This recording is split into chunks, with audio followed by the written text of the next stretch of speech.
दोस्तों, आज हम पढ़ेंगे सिक्स्थ चैप्टर जियोमॉर्फिक प्रोसेसेस। पिछले 5 चैप्टर्स कंप्लीट हो चुके हैं, वो आप मेरे चैनल पे जाकर देख सकते हैं।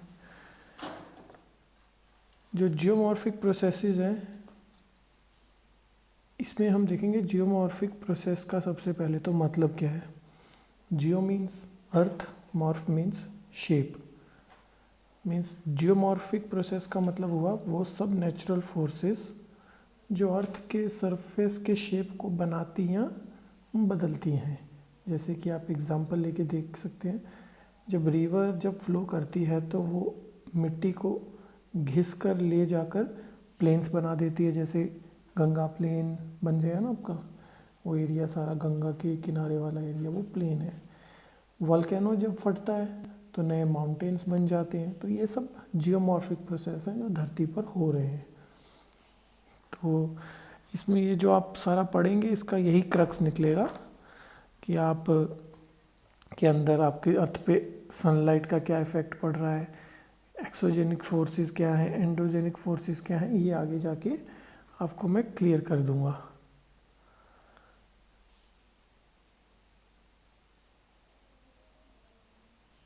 इसमें आप देख सकते हैं कि जो एक्सटर्नल फोर्सेस होती है ना, किस किस फोर्सेस की वजह से जो हमारा ये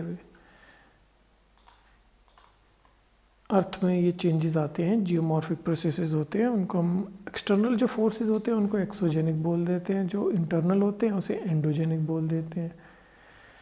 जो एक्सोजेनिक फोर्सेस होते हैं उनके कारण वियरिंग डाउन होती है, डिग्रेडेशन होता है। जिससे कि आपने देखा होगा बारिश की वजह से पत्थर घिसते हैं, पानी के बहाव की वजह से पत्थर घिसते हैं, वो डिग्रेडेशन में आ जाता है। तो उससे क्या होता है कि वहाँ से घिस के किसी और जगह पे वो इकट्ठे हो जाते हैं, जिसको हम अग्रेडेशन बोल देते हैं। तो ये वेयरिंग डाउन जो भी हमारी ज़मीन का होता है उसको हम ग्रेडेशन बोल देते हैं। इरोजन से जो होता है, इरोजन जो इरोजनल एक्टिविटी से होता है, इरोजन। देन आ जाते हैं एंडोजेनिक फोर्सेस के बारे में। अब यहाँ पे आप ध्यान से देखेंगे तो ये जो एंडोजेनिक, ये जो फोर्सेस जो ऊपर काम कर रही हैं, मैंने आपको पहले बताया कि 2 तरह की होती हैं। एंडोजेनिक फोर्सेस जो ज़मीन के अंदर हो रही हैं, जो एक्सोजेनिक फोर्सेस होती हैं जो बाहर से एटमॉस्फेयर या सरफेस के ऊपर के फैक्टर्स से आते हैं। अब एंडोजेनिक फोर्सेस के बारे में थोड़ा सा देखते हैं। एंडोजेनिक फोर्सेस, ये फोर्सेस अर्थ के इंटीरियर में प्रेशर और हीट का काम करते हैं, है ना। जो अर्थ के अंदर हीट है, प्रेशर है, उस कारण से ये होता है। इनके कारण अर्थ की जो सरफेस ऊपर उठ जाती है या टूट जाती है। कैसे टूटती है? टेक्टोनिक प्लेट्स कभी कन्वर्ज होती हैं, कभी डाइवर्ज होती हैं। जब डाइवर्ज होती हैं तो वो ऊपर उठ जाते हैं। जब कन्वर्ज होते हैं तो ऊपर भी उठ सकते हैं, नीचे भी चले जाते हैं कन्वर्जेंस के दौरान। जैसे इंडिया की प्लेट अर्थ के साथ, वो अपनी यूरेशियन प्लेट के साथ, एशियन प्लेट के साथ जब टकराती है तो हमारी अर्थ के जो सेंटर में वॉल्केनो नहीं, हिमालय बनता है ना। तो इस तरीके से जब इंडियन प्लेट यूरेशियन प्लेट से टकराई थी। और भी कई एग्जांपल है, जैसे वॉल्केनिक इरप्शन होते हैं। जैसे अंडमान निकोबार का बैरन आइलैंड है, वहाँ वॉल्केनो होता है। वहाँ वॉल्केनो हुआ तो उसकी वजह से मैग्मा बाहर आया, जियोमॉर्फिक प्रोसेस हरकत में आए और वहाँ पे बेसाल्टिक प्लेन बन गए। ये तरीके। अर्थक्वेक आया टर्की में, है ना, अभी रिसेंटली आया, प्लेट्स शिफ्ट हुई, सरफेस क्रैक हो गए। तो ये सब एंडोजेनिक फोर्सेस के कारण हुआ, जिसकी वजह से लैंड बनी, जिससे लैंड, जिन एंडोजेनिक फोर्सेस से लैंड बनती है उन्हें कंस्ट्रक्टिव फोर्सेस भी बोला जाता है। अब अगर हम आगे चलें, ये सारे सिंगल सिंगल है, ये आपको पढ़ने में और समझने में बहुत आसानी होनी चाहिए। आगे हम देखेंगे तो हमारे पास कुछ वर्ड्स आते हैं यहाँ पे, जैसे जियोमॉर्फिक के अंदर जियोमॉर्फिक एजेंट्स कौन कौन से होते हैं ना, ये एक सेकेंड, जियोमॉर्फिक प्रोसेसेस, ओके ये रहे सारे। एंडोजेनिक आपको बता दिया, एक्सोजेनिक आपको बता देता हूँ। ये फोर्सेस जो होते हैं ये बाहर से काम करते हैं, जैसे रेन, रिवर, विंड, सी वेव्स, ग्लेशियर्स, टेम्परेचर चेंज। इनका काम है एग्जिस्टिंग लैंड जो होती है ना उसको घिस कर तोड़ना, जिसको हम डेनोडेशन या डिस्ट्रक्टिव फोर्सेस भी बोल देते हैं। एग्जाम्पल क्या है इसका, रिवर गंगा माउंटेन से निकलकर मिट्टी ले जाती है और बंगाल डेल्टा में डिपॉजिट कर देती है। ये क्या हुआ, डेनोडेशन की ही ना है, जो एग्जिस्टिंग लैंड थी उसे तो तोड़ दिया, वहाँ से तो मिट्टी तोड़ दी और कहाँ ले गए, बंगाल में ले गए। थार डेजर्ट में हवा सैंड को उड़ाकर ड्यून्स बना देती है। ग्लेशियर हिमालय में रॉक को स्क्रैप करके यू शेप वैली बना देते हैं, ये भी आपने देखा होगा। वेदरिंग, वेदरिंग क्या होता है, weathering is a break down of rocks in their on place without movement. Movement नहीं होती वेदरिंग में, वो वहीं चीज़ खड़ी है, उसके ऊपर जो भी है वो उड़ के जाती है, जैसे पत्थर वहीं के वहीं हैं पर टूट जाते हैं, ऑन स्पॉट वेदरिंग हो जाती है। हाँ ये आप सबका ना, ये इसमें आपके है, ये रनिंग वाटर की वजह से प्रोसेस, ये रनिंग वाटर की वजह से, ग्लेशियर की वजह से, विंड की वजह से, ये सारा इसी के अंदर है। देन आ जाता है हमारा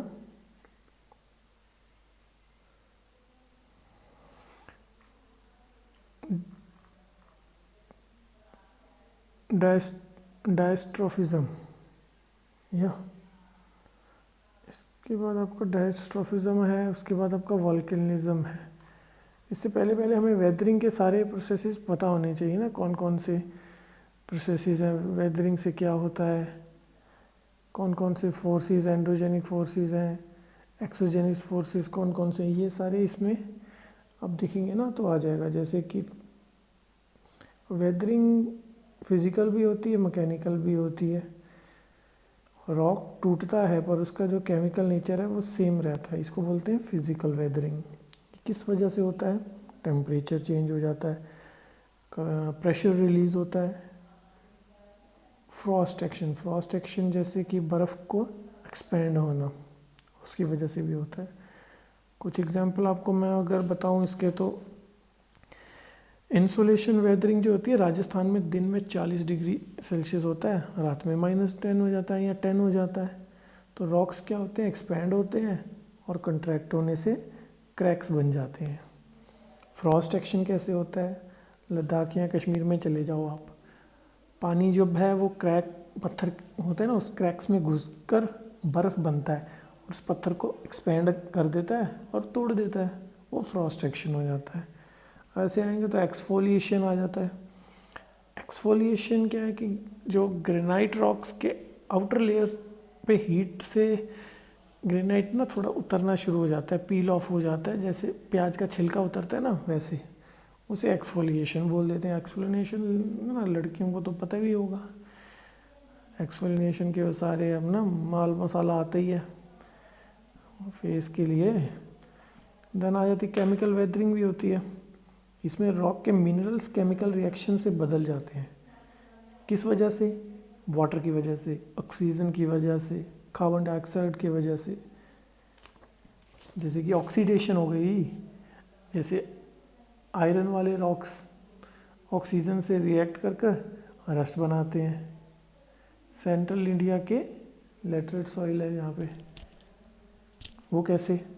क्योंकि सेंट्रल इंडिया है हमारा, महाराष्ट्र, मध्य प्रदेश, यहाँ लेटरेट सॉइल मिलती है।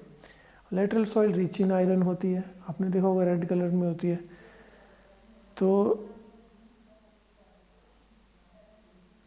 रिच इन कलर होने की वजह से क्या होता है कि इसको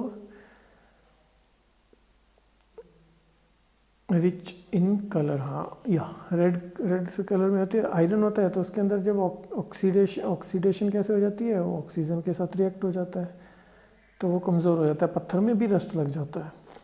कार्बोनेशन हो जाती है, जैसे कार्बन डाइऑक्साइड में वाटर और मिलाओगे तो कार्बोनिक एसिड बन जाएगा, और ये लाइमस्टोन का घोल देता है, जैसे अजंता एलोरा जैसी केव्स बन जाती हैं,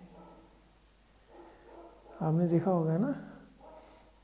जब वाटर एब्जॉर्ब करता है तो जो रॉक्स मिनरल होते हैं ना वो फूल जाते हैं। ऐसा कहाँ होता है? ऐसा जिप्सम रॉक्स में होता है। सॉल्ट रॉक्स पानी में घुल जाते हैं, कोस्टल एरियाज में देखा होगा। ये सब केमिकल वेदरिंग है, जिससे उनके केमिकल चेंजेस आते हैं। देन आ जाती है बायोलॉजिकल वेदरिंग। ये क्या होता है? लिविंग ऑर्गेनिजम्स होते हैं जो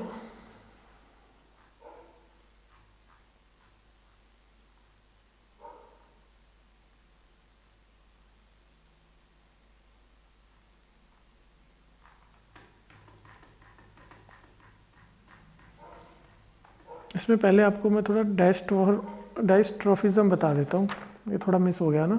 हाँ, थोड़ा आगे चलेगा, डायस्ट्रोफिज्म देख लेते हैं। डायस्ट्रोफिज्म क्या होता है?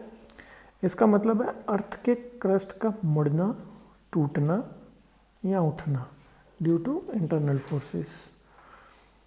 अब ये कितने टाइप्स के होते हैं डायस्ट्रोफिज्म? एक होते हैं एपिरोजेनिक मूवमेंट्स, एक होती है ओरोजेनिक। एपिरोजेनिक मूवमेंट्स वो मूवमेंट्स होती हैं जो स्लो वर्टिकल मूवमेंट्स होती हैं। ये जो होते हैं वर्टिकल मूवमेंट्स होते हैं, जैसे डेक्कन प्लेट्यू धीरे धीरे ऊपर उठा, ग्रेजुअल अपलिफ्ट हुआ। अरेबियन का जो सी साइड है, अरेबियन सी साइड का सब्सिडेंस वो थोड़ा सा नीचे डूबा। ओरोजेनिक क्या होते हैं? फास्ट हॉरिजेंटल मूवमेंट्स होते हैं। ये माउंटेन बिल्डिंग होती हैं इससे, जैसे हिमालयन बना, हिमालयन जो बना वो ओरोजेनिक से बना। इतना इसमें आपको यही क्वेश्चन बनेगा कि जो हमारा एपिरोजेनिक मूवमेंट्स हैं वो वर्टिकल होती हैं, ओरोजेनिक जो होती हैं वो हॉरिजेंटल होती हैं। जैसे कि अर्थ के लेयर्स फोल्डेड है, फोल्डेड रॉक्स हैं हिमालय के, ये सब डायस्ट्रोफिज्म में आ जाता है। देन आ जाता है हमारा वॉल्केनिज्म। और वॉल्केनिज्म में क्या होता है? वॉल्केनिज्म में मैग्मा, जो कि हमारा मॉल्टन रॉक जब सरफेस तक आता है उससे वॉल्केनिज्म कह देते हैं। ये भी दो तरह के होता है, एक इंट्रूसिव होता है और एक एक्सट्रूसिव होता है। इंट्रूसिव मैग्मा अंदर थोड़ा ठंडा हो जाता है तो ग्रेनाइट रॉक्स बनते हैं जब अंदर ही जब एक्सट्रूसिव क्या होता है? जब मैग्मा सरफेस पे आकर ठंडा होता है, जैसे कि माउंट फीजी जापान में है, अपना माउना लाओ, ये माउना लोआ हवाई में है ना। ये एक्सट्रूसिव वहाँ पे बहुत मिलते हैं। मैग्मा सरफेस बाहर आके ठंडा होता है, वहाँ पे ये जियोमॉर्फोलॉजी हमें बहुत दिखती है। वोल्केनिक सॉइल बहुत फर्टाइल होती है। आंध्र और महाराष्ट्र का ब्लैक सॉइल रीजन आपको पता ही होगा, क्योंकि इसमें मिनरल्स बहुत होते हैं। ये आपने देखा। उसके बाद एक्सोजेनिक जो प्रोसेसेस हैं, इसको हम थोड़ा देख लें कौन कौन से एक्सोजेनिक प्रोसेस। अब ये एक्सोजेनिक प्रोसेस है, अपनी एनर्जी कहाँ से लाते हैं? ये एटमॉस्फेयर से लाते हैं, सन से मिलती है इसे, या टेक्टोनिक फैक्टर से मिलती है, प्लेट से मिलती है ना। तो अब जैसे ग्रेविटेशनल फोर्स है वो सारी धरती पे लग रहा है,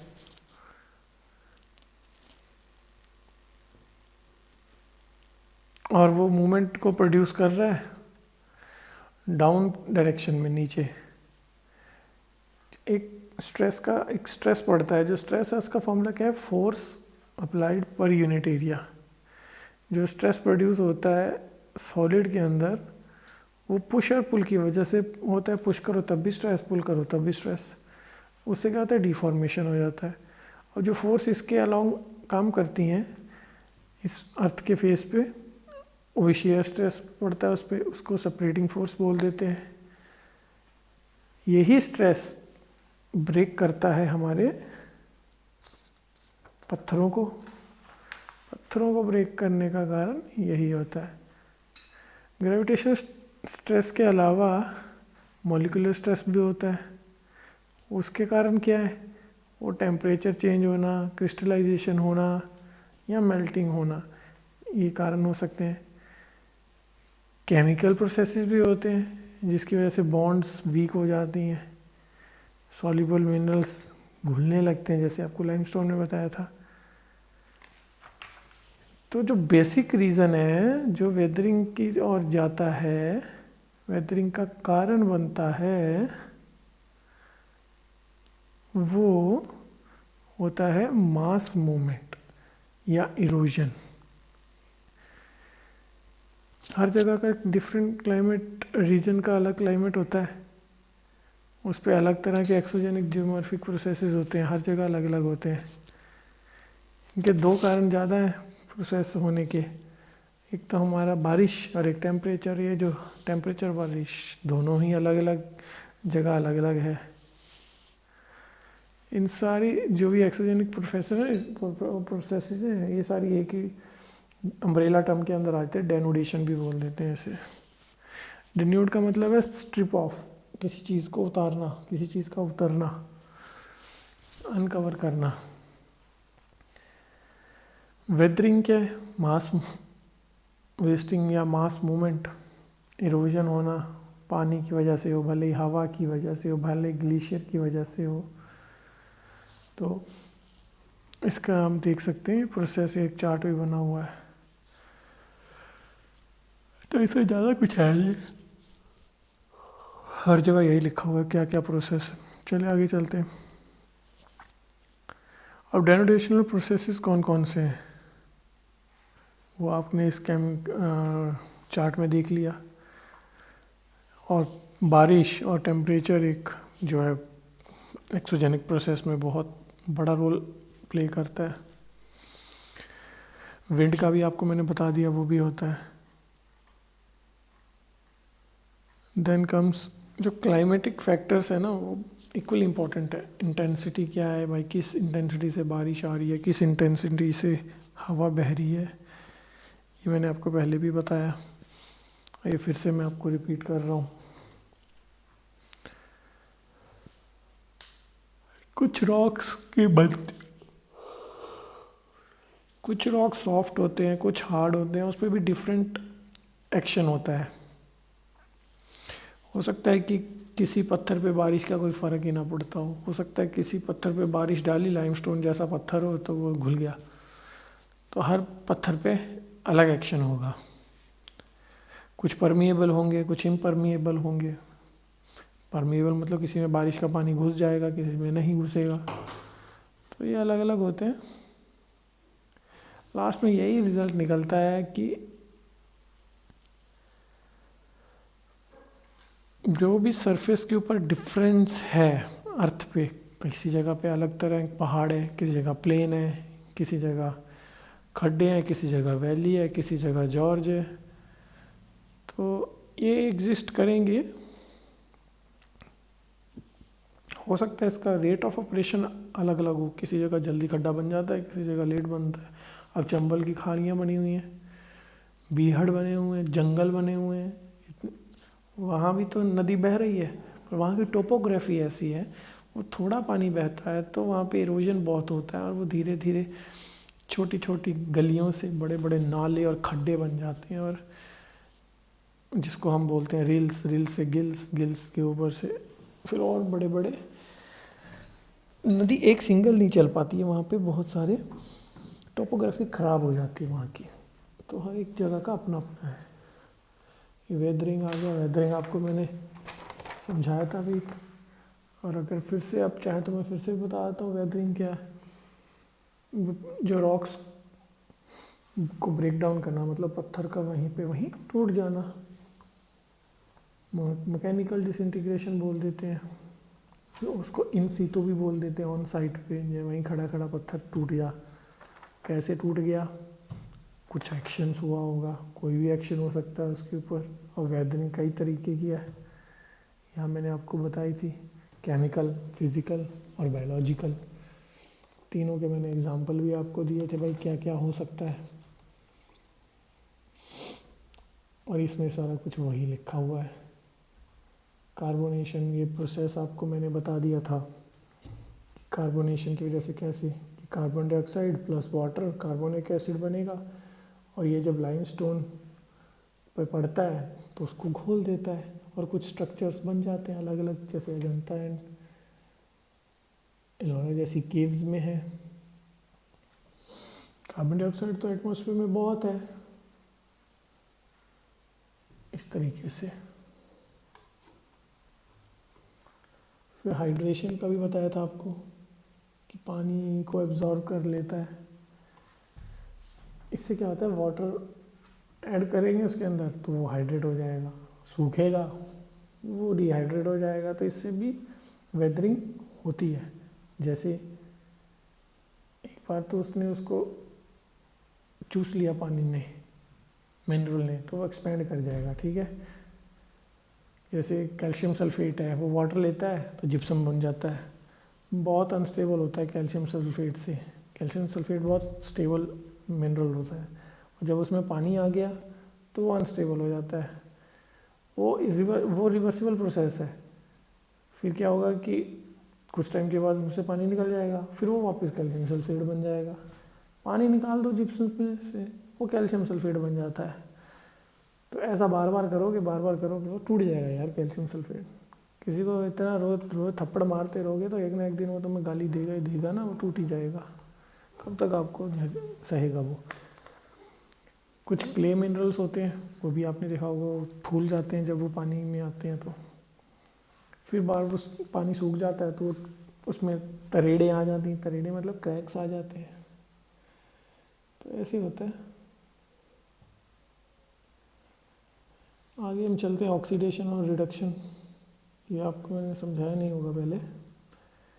वेदरिंग में ऑक्सीडेशन ये होती है, जैसे मैंने आयरन वाले रॉक्स के बारे में आपको जिक्र किया था पहले कि हवा में ऑक्सीजन तो बहुत है, 23% ऑक्सीजन है। जिस पत्थर में आयरन होगा उसमें ऑक्सीजन रिएक्ट करेगा, रस्ट लगेगा, और जिस चीज़ को जंग लग गई वो आज नहीं तो कल टूटेगा, बट टूटेगा ज़रूर। ये ऑक्सीडेशन है। इतना बड़ा बड़ा पढ़ने की ज़रूरत नहीं है, इसीलिए मैं आपको करा रहा हूँ कि आपको इतने बड़े बड़े पैराग्राफ आपने रीड ज़रूर करने हैं। वैसे रीडिंग हैबिट होना एक बहुत अच्छी बात है, पर आपको जो मैं बता रहा हूँ, क्रक्स बता रहा हूँ, उसके अंदर से जो निकल के आएगा। आगे आ जाते हैं फिजिकल वेदरिंग प्रोसेस कौन कौन से होते हैं। ये फिजिकल वेदरिंग प्रोसेस में तो कुछ इतना खास है नहीं। इसमें क्या ही है, ग्रेविटेशनल फोर्सेस होंगे, टेम्परेचर होगा, वाटर प्रेशर होगा, ये सब फिजिकल वेदरिंग प्रोसेस है ना। कब कोई अकेला फोर्स लगता है, कोई इकट्ठा लगते हैं दोनों, तो डिपेंड करता है। अगर दोनों लगेंगे तो जल्दी वेदरिंग होगी, सिंगल चीज़ लगेगी तो वेदरिंग का प्रोसेस लेट होगा। देन आता है लोडिंग, अनलोडिंग एंड एक्सपेंशन। इसमें देखते हैं इससे क्या होता है कि जो पत्थर के ऊपर से जो लोड है, पत्थर के ऊपर इरोजन के कारण उतरता रहता है, वर्टिकल प्रेशर उसमें से रिलीज होता रहता है, क्योंकि ऊपर की लेयर्स पत्थर पे से उतर गई हैं, तो नीचे जो पत्थर है वो रिलैक्स फील करेगा थोड़ा। फिर क्या होगा, उसके अंदर फ्रैक्चर्स डेवलप होने शुरू हो जाएंगे, और जहाँ जहाँ से कहीं भी क्रैक्स दिखेगा उसमें पानी घुसेगा, उसमें बर्फ़ पड़ेगी, वो फ्रॉस्ट होगा, वो टूटेगा। तो इस तरीके से वो टूटना शुरू हो जाता है। ये आप देखिए, कहीं से पत्थर अनलोड हो रहा है, हाइट पे से पत्थर टूटा, साइड में गिर गया, ऊपर से टूटा, साइड में गिर गया, ऊपर से टूटा, साइड में गिर गया।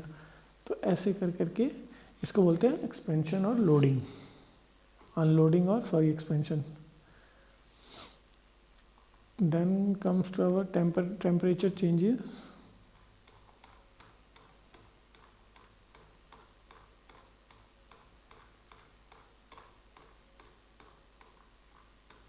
ये चैप्टर काफ़ी बड़ा है और इसको मैं आपको इसी तरीके से ही कंप्लीट करवाऊँगा। अभी हम फिर से वहीं चलते हैं। ले दे के इसमें कुछ है नहीं, इसमें ले दे के 2-3 ही चीज़ें हैं, इरोजन, वेदरिंग, बस ये 2 है, 3 भी नहीं है। यहाँ का पत्थर वहाँ, वहाँ का पत्थर यहाँ। स्लो मूवमेंट्स, ये स्लो मूवमेंट्स में ज़रूर आ जाता है थोड़ा सा।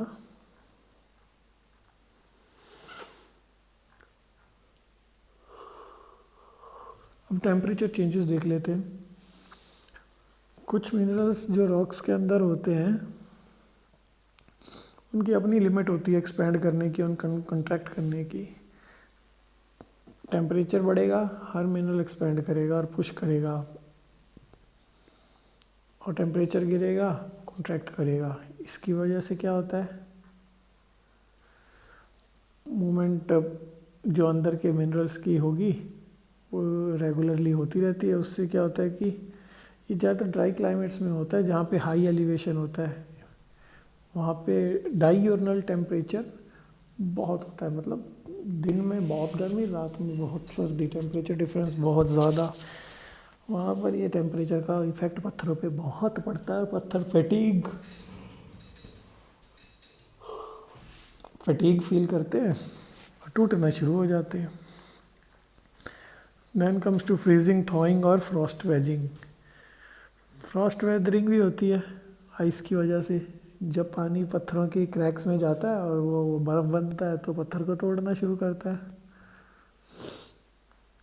एकदम से पत्थर के अंदर फ्रीज होगा, रैपिड फ्रीजिंग होगी, सडन एक्सपेंशन होगा, क्रैक्स प्रोड्यूस होंगे। सॉल्ट वेदरिंग होती है।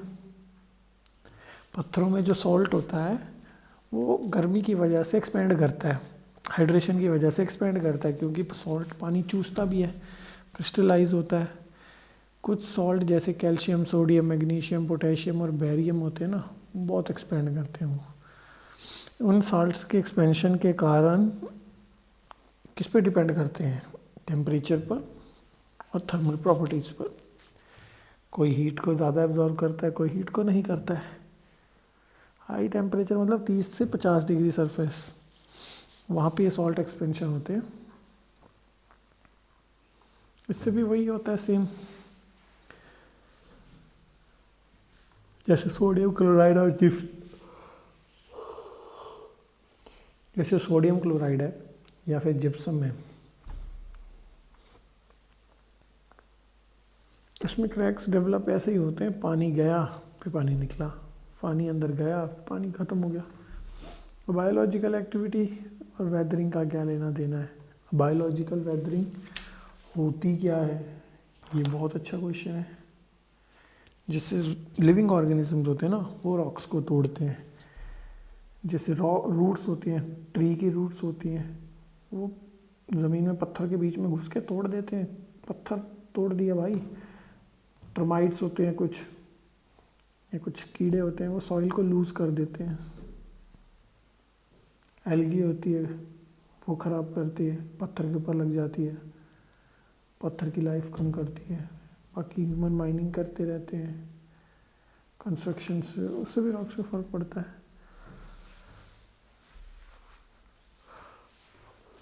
जैसे कोई डिकेइंग प्लांट सड़ गया, कोई एनिमल मर गया, सड़ गया, वो उसमें कार्बन होता है भाई। और कार्बन जब ऑक्सीजन के और वाटर के साथ मिलता है तो कार्बोनिक एसिड बनाना शुरू करता है, ह्यूमिक बनता है। उसमें एसिड की वजह से पत्थर पे एक्शन होता है, पत्थर भी वीक होना शुरू होता है। ये सारे वेदरिंग के प्रोसेसेस हैं। कुछ स्पेशल इफ़ेक्ट भी होते हैं। एक्सफ्लोइशन, ये एक रिज़ल्ट है, वैसे प्रोसेस नहीं है। जिससे कि ऊपर से शीट पत्थर के ऊपर से उतरना पत्थर का, जैसे छिलके की तरह, ये ऐसे ही उठता था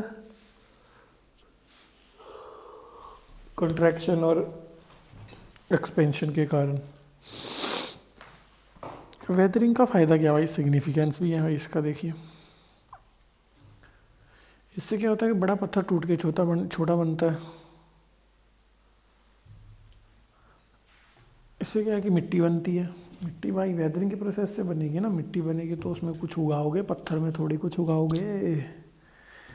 बस यही है इसका फ़ायदा, यही है और क्या है फ़ायदा। मिट्टी बाकी तो इन्होंने खिचड़ी है। मास मूवमेंट देखते हैं,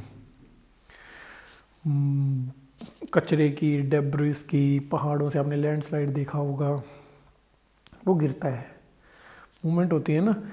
सैंड ड्यून्स इधर से उधर जाते हैं, रेत इधर से उधर जाती है, पानी इधर से उधर जाता है, मास मूवमेंट हो रही है ना।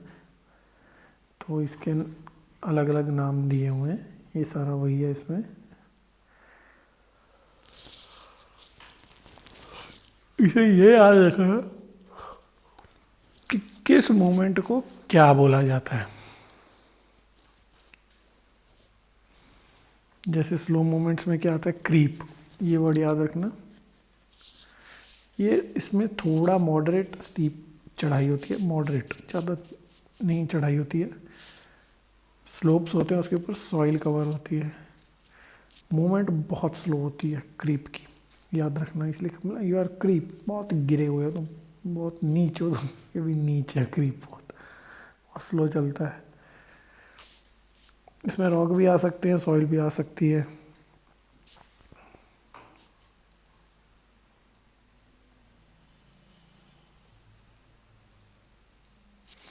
देखना आपने कभी बिजली का खंभा टेढ़ा हुआ होता है, वो क्रीप मूवमेंट की वजह से टेढ़ा हुआ होता है, बहुत धीरे धीरे होता है। तो एक इसी में सॉली फंक्शन में होता है, सॉली फ्लंक्शन, सॉली फ्लक्शन। इसमें क्या है कि धीरे धीरे उस स्लोप होता है ना, वाटर के साथ मिलकर टेढ़ा होता है स्लोप, उसको बोलते हैं। जहाँ पे मॉइस्ट टेम्परेट एरिया होता है ना, वहाँ पे ये होता है जब आइस या फ्रोज़न कोई चीज़ पिघलती है ना, उस वजह से धीरे धीरे धीरे धीरे वो नीचे को स्लाइड होना। Then comes rapid movements.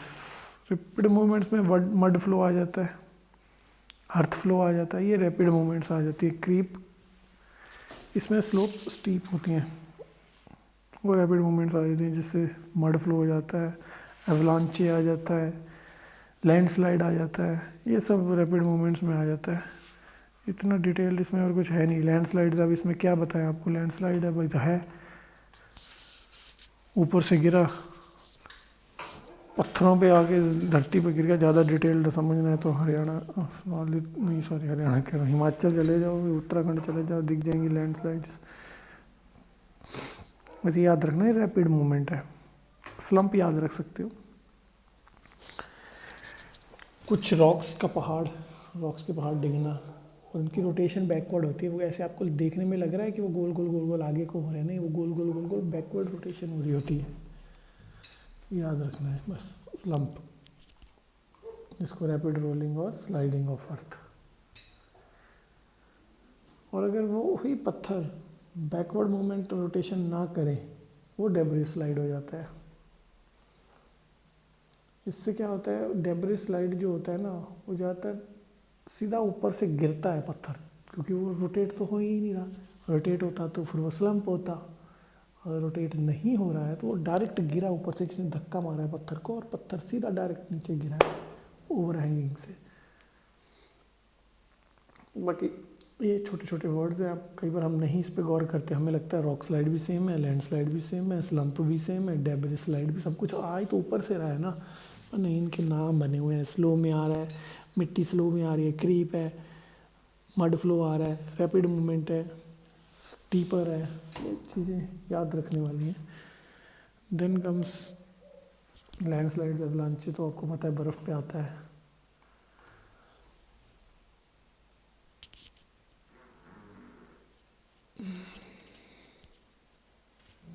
Then comes, अरे यार ये कितना है, ख़त्म ही नहीं हो रहा है भाई, दुख का ही नहीं ख़त्म होते। चलो आगे चलते हैं।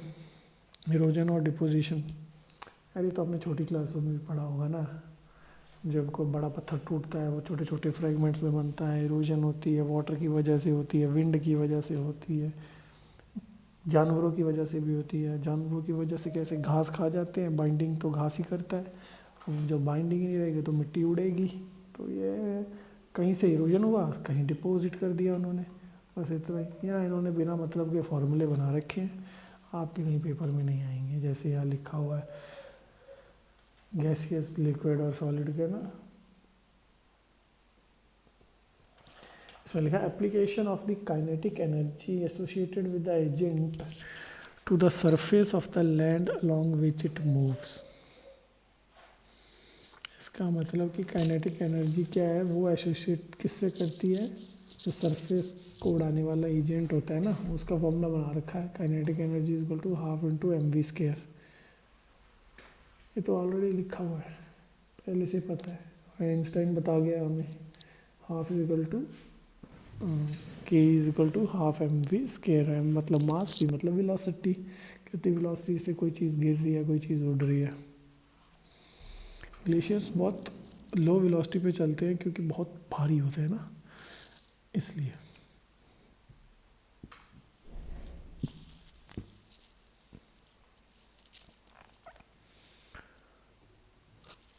और इसमें कुछ नहीं है।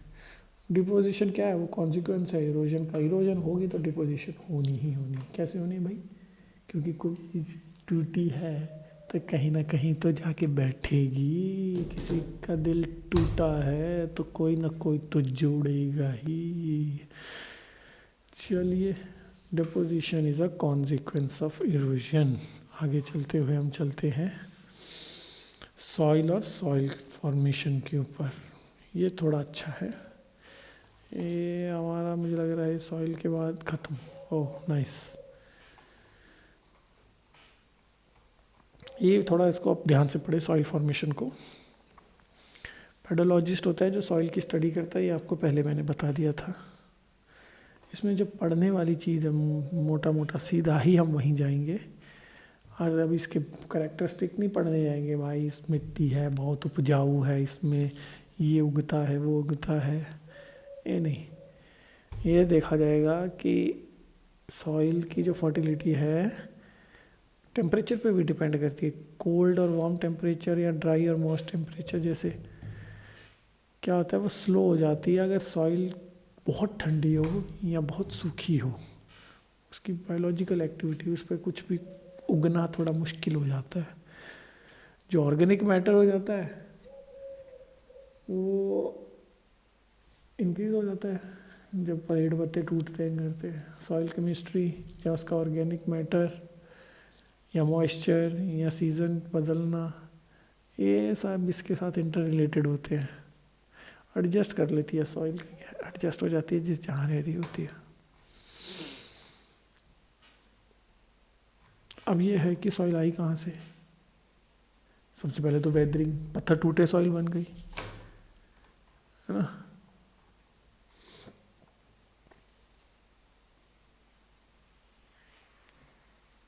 ह्यूमस बनता है, जैसे कुछ मर मुर जाता है ना तो उसका इकट्ठा हुआ लेफ्ट ओवर वो ह्यूमस बन जाता है। छोटे छोटे ग्रासेस होते हैं वो उगते हैं उस सॉइल के ऊपर, बुशेस, ट्रीज, ये सब तो एक प्रोसेस है। और सॉइल बनने के लिए फैक्टर कौन कौन से हैं, एक तो पेरेंट मटेरियल, एक टोपोग्राफी, एक क्लाइमेट, एक बायोलॉजिकल एक्टिविटी और एक टाइम। अब हम एक एक चीज़ को पढ़ेंगे। पेरेंट मटेरियल क्या होता है, सॉइल फॉर्मेशन में इन सूतु भी हो सकता है, ऑन साइड जिसे हम बोल देते हैं। कुछ पत्थर है तो वो वेदर हुआ है, मतलब ऊपर से टूटा है, टूट के बारीक हो गया है, वो सॉइल बनाने में मदद कर रहा है, वो हो सकता है। वहीं पे खड़ा खड़ा हो सकता है, कहीं से कुछ उड़ के आया हो वेदर्ड पर पत्थर के ऊपर से, तो उसको बोलते हैं। टोपोग्राफी में देख लेते हैं, ये भी कंट्रोल फैक्टर है। इससे क्या होता है कि टोपोग्राफी, जहाँ पे ज़्यादा धूप आ रही हो वहाँ पत्थर भी ज़्यादा टूटेगा, है ना।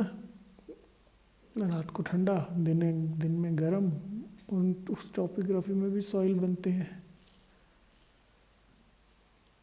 क्लाइमेट भी यही।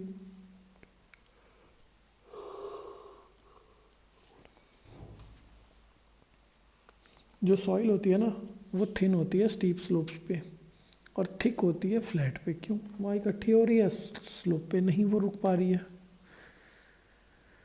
सॉइल जो फ्लैट एरियाज में है ना वो थिक लेयर इसलिए करती है क्योंकि वहाँ मैटर भी, ऑर्गेनिक मैटर भी काफ़ी होता है, और ऑर्गेनिक मैटर डार्क कलर देता है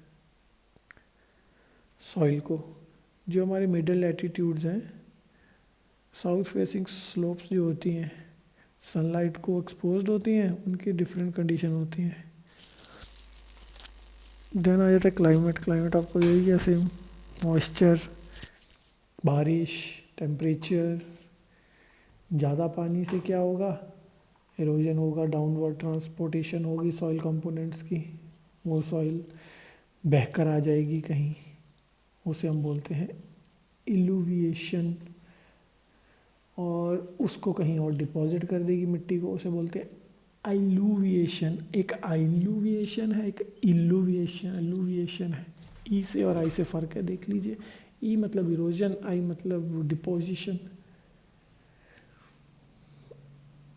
जब सिलिका रिमूव कर देते हैं हम सॉइल से, उसे बोलते हैं डीसिलिकेशन। क्या होता है कि जब ड्राई क्लाइमेट्स होते हैं ना, सूखा क्लाइमेट, तो ठंडा एरिया होता है, तो हाई टेम्परेचर जब हो ना तो इवापोरेशन हो जाती है वहाँ पे। इवेपोरेशन ज़्यादा हो गई तो प्रेसिपिटेशन बढ़ गई। प्रेसिपिटेशन बढ़ गई तो ग्राउंड वाटर जब ऊपर आता है, वो कैपिलरी एक्शन से ऊपर आता है ना। ऊपर आएगा, उस प्रोसेस में क्या होगा, वाटर तो ऊपर है, वाटर के साथ सॉल्ट भी आ रहा है नीचे से, पर वाटर तो इवेपोरेट हो गया ऊपर गर्मी की वजह से, सॉल्ट वहीं रह गया। जो सॉल्ट धरती के अंदर था वो सॉल्ट पहुंच गया धरती के ऊपर, और सॉल्ट बन गया ज़्यादा। उस सॉइल क्या होता है, वो उगाने योग्य नहीं रहती। जो ट्रॉपिकल क्लाइमेट्स होते हैं ना, जहाँ बारिश, इंटरमीडिएट प्रेसिपिटेशन कंडीशंस होती हैं, कैल्शियम कार्बोनेट नोड्यूल्स वहाँ कंकड़ बन जाते हैं। कंकड़ बहुत मिलते हैं, आपने देखा होगा।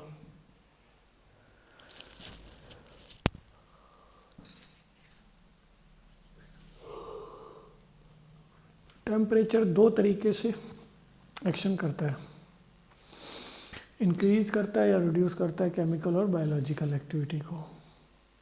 ज़्यादा टेम्परेचर, ज़्यादा chemical activity. Cooler temperature, activity chemical की रिड्यूस्ड हो जाती है। कुछ एक्सेप्शन है, जैसे कार्बोनेशन में। फ्रीजिंग कंडीशन में तो होती ही नहीं है ना केमिकल कंडीशंस, इसीलिए ट्रॉपिकल सॉइल्स होते हैं ना, वहाँ पे प्रोफाइल सॉइल की देखना काफ़ी डिफरेंट होती है। पर जो बर्फीला इलाका, वहाँ पे ये चीज़ें नहीं होती। बायोलॉजिकल एक्टिविटी भी वही है, ह्यूमस वगैरह। बैक्टीरियल एक्टिविटी क्या हो करेगा, ह्यूमस एक्यूमुलेशन हो रही है कोल्ड क्लाइमेट्स में, वहाँ पे स्लो होती है क्योंकि बैक्टीरिया काम ही नहीं कर पाता, तो वहाँ अनडिकम्पोज्ड ऑर्गेनिक मैटर रहता है, एक्टिविटी लो होती है, तो वहाँ पे पीट, कूड़ा कचरा डेवलप होने लग जाता है, जैसे सब आर्कटिक और इक्वेटोरियल क्लाइमेट में। जहाँ ह्यूमिडिटी बहुत है ट्रॉपिकल में या इक्वेटोरियल में, बैक्टीरियल ग्रोथ बहुत होती है, इंटेंस होती है ना। डेड है तो उसी टाइम ऑक्सीडाइज कर देते हैं, 2 दिन में लाश गला के वो ख़त्म कर देते हैं, हड्डियाँ भी खा जाएंगे। तो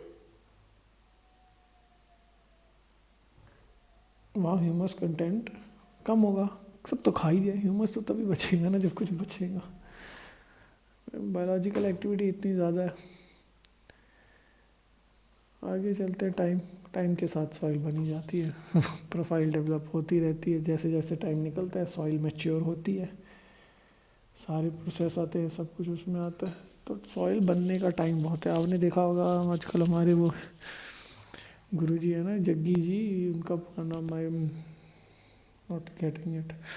जग्गी वासुदेव, उनका असली नाम क्या है, जो भी, वो अपनी बाइक पे लेके घूमते हैं ना, मिट्टी बचाओ, सॉइल बचाओ, इसीलिए जाते हैं भाई, बहुत टाइम के बाद बनती है सॉइल, ये नहीं है कि आज है तो कल बना लोगे सॉइल को, it takes million of years.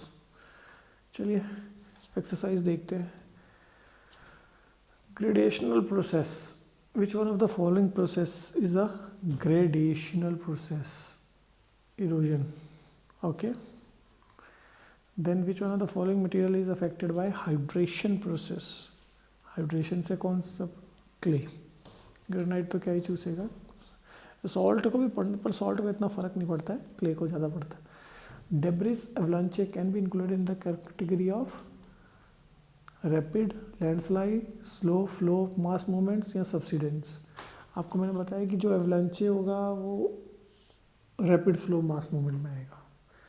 ये हो गया आपका चैप्टर 6 खत्म। अगला क्लास में हम चैप्टर 7 करूँगा। आज के लिए धन्यवाद।